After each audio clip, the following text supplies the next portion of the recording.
Well, what we have here is a poor man's GoPro. And what I wanted to show was this. Starting at the top, that's a Remington. I think in 1858, I'm not sure.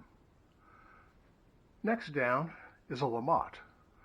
That's a Dixie Gun Works Pedersoli, I think, no, not Pedersoli, Uberti one. Next, we have a Colt 1847 Walker.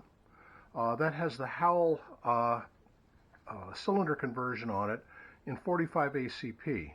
I use it to, where is some of them? I got them around here somewhere. I have some lead 45s I loaded with black powder, and that's what I shoot in it.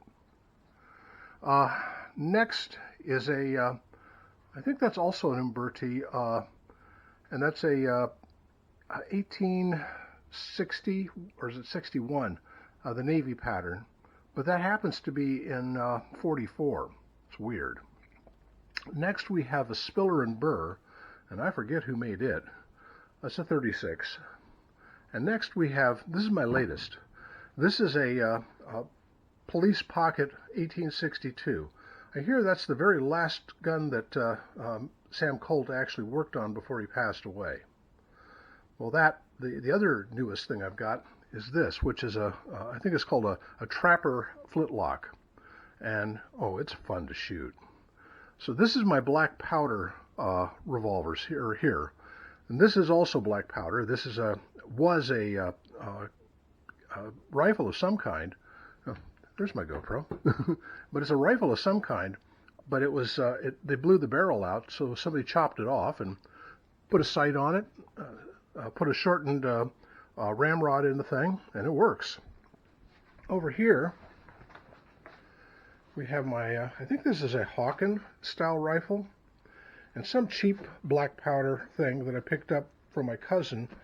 It had camouflage tape all over it, and when I pulled the camouflage tape off, it was rusted all to heck. The bore was rusted. The wood looked terrible.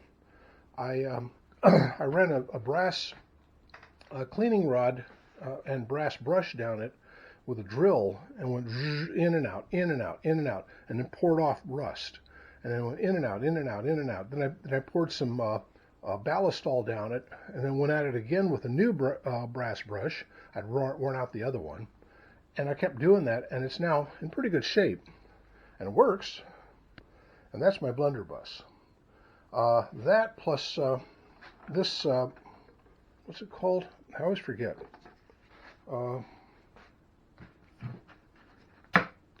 Knight.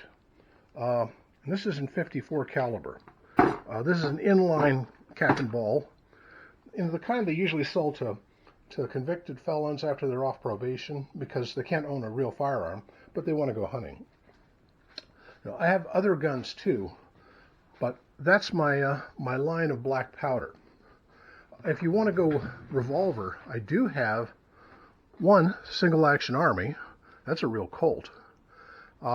This is a Tula-made Russian Nagant revolver, and this is an 1892 French ordnance revolver, an 8mm Labelle, it was called. It's not really 8mm Labelle, it's a Labelle revolver, but if you buy the Fiocchi rounds, it says 8mm Labelle on the box.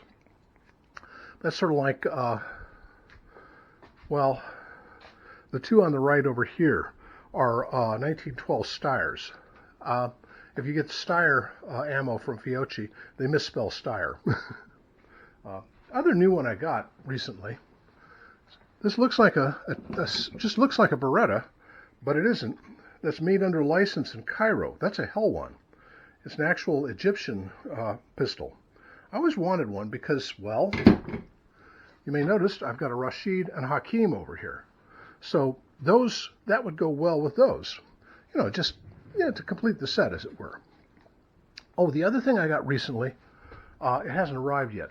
On the far left, you'll see a Rothsteyr, 1907, an 8mm Rothsteyr. The one thing that you can't find are the clips for it. If you bought them used one on the market right now, probably go for around $300 to $400. Cost actually more than the gun itself. Well, this is a Rothstar holster right here, and the clip would go in this compartment. Oh, excuse me, that's not the Rothstar. This is the Rothstar. And the clips would go in this compartment here. Unfortunately, I don't have any. But there's a fellow who's decided to 3D print them, and I sent off some money, and he's supposed to be sending me some. That will be awesomely cool when they arrive. Anyway, latest additions to my assortment.